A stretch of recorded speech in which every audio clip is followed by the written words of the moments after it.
Throughout my entire life, I have struggled with depression. Davey here, and I'm 31 years old.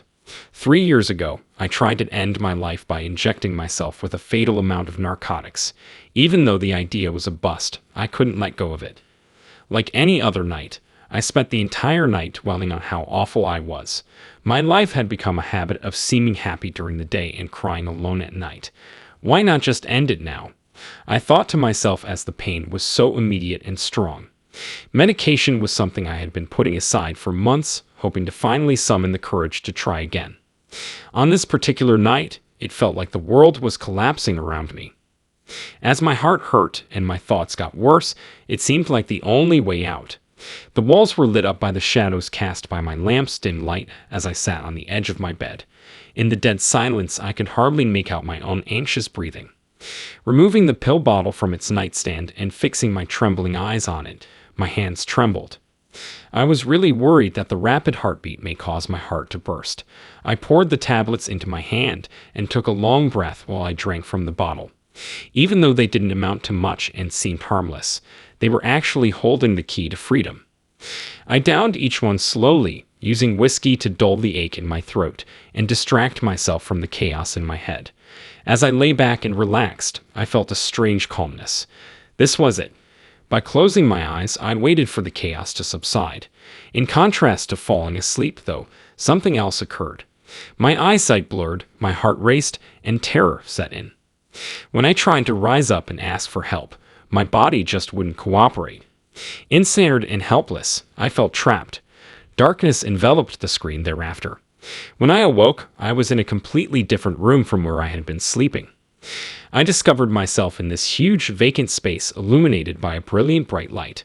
It was the coziest, most comforting feeling I'd ever experienced. It was as though I was embraced by an embrace of boundless love. As I looked around, a mix of confusion and panic overcame me. Why am I here?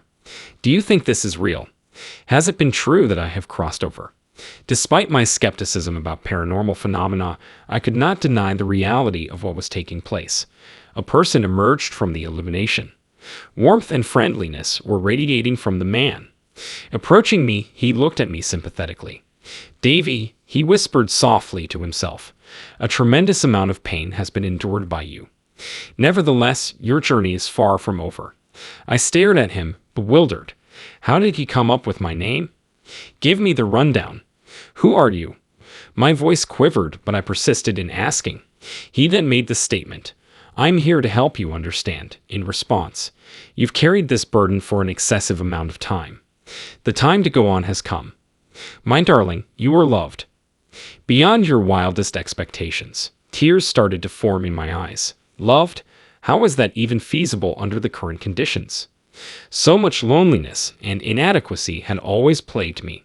A connection, a solace that filled the hole in my spirit, washed over me as he spoke. "Your life is being guided by a higher power," he assured her. "You are not here by chance, even if you can't perceive it right now. There is so much more out there for you to discover and enjoy." My head trembled in disbelief because I failed to grasp it. I had already failed when my voice finally gave up. I have failed countless times. I don't know if I can keep on. I felt a surge of energy the second he touched my shoulder. "Failure is not the last act, Davy. By persevering through this, you are gaining self-awareness and developing yourself. You have the ability to overcome this. You are not alone." His words brought back a flood of memories from my life. Through it all, I have witnessed both joy and sorrow, success and failure.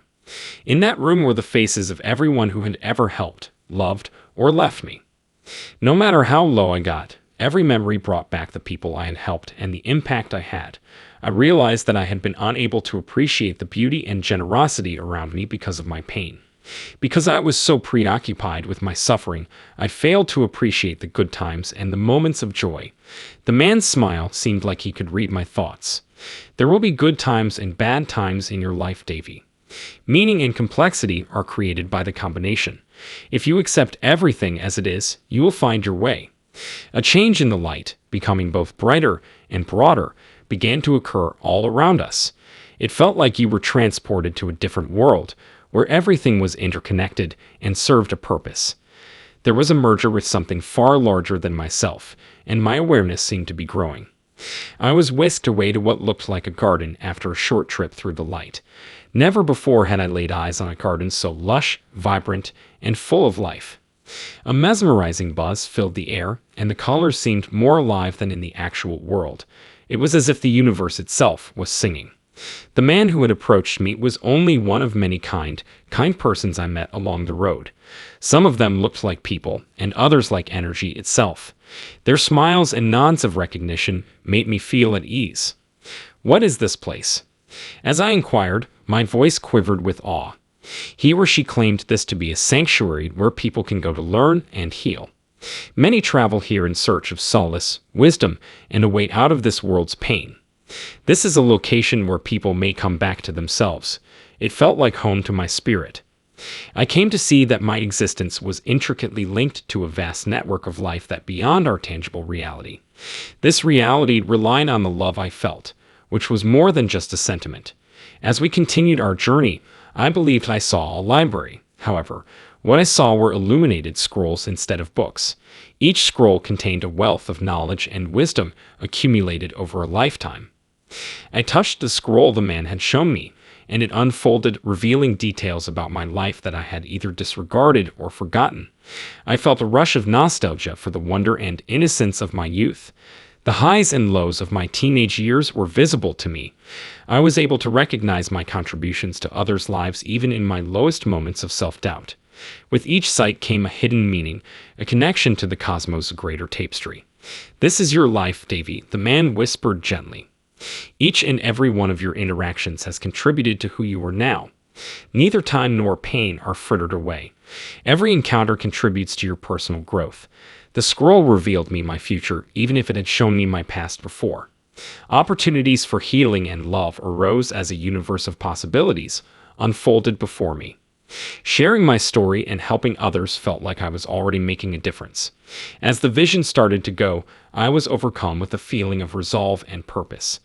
There was meaning to my existence, and I knew I could overcome challenges to find that meaning." The man rested his hand on my shoulder once again. "Davy, you need to return now. There is much more work ahead of you, but many will learn from your example. Take a look at this bot check. Theft from above must cease. I will always love you, whoever you are, if you happen to be reading this. Please don't bring this up in the comments. If you must, you will no longer see these posts." As soon as I felt a slight tug, the garden began to wilt. The power went off as I was back in bed. As the first glow of dawn illuminated the world outside my window, a sense of calmness like no other swept over me. The whiskey bottle and medicinal items persisted, seemingly from a bygone era. I felt like a new person. I had peeked behind the curtain and seen a world full of love and friendship. Despite my knowledge that challenges were ahead, I was ready to confront them directly. Additional ones existed. Everyone loved me.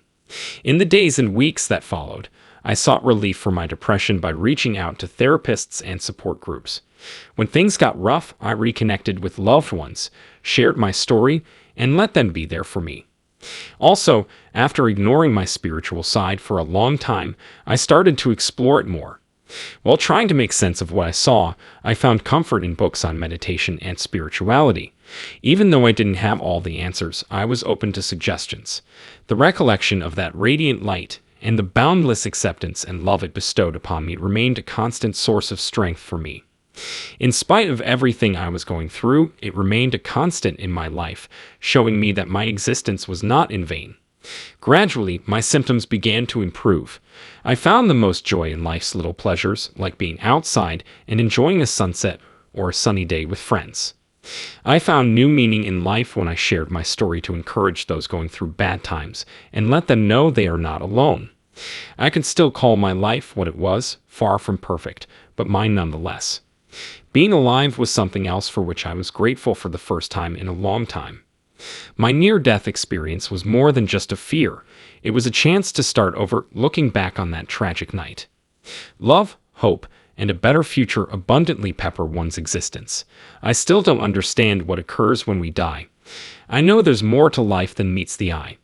There is a limitless love that is always there, ready to embrace us if we will only let it. We will now turn our attention to tomorrow's event. As usual, I would appreciate it if you could tell me what you think in the box given. Until we meet again, may you proceed with caution at all times.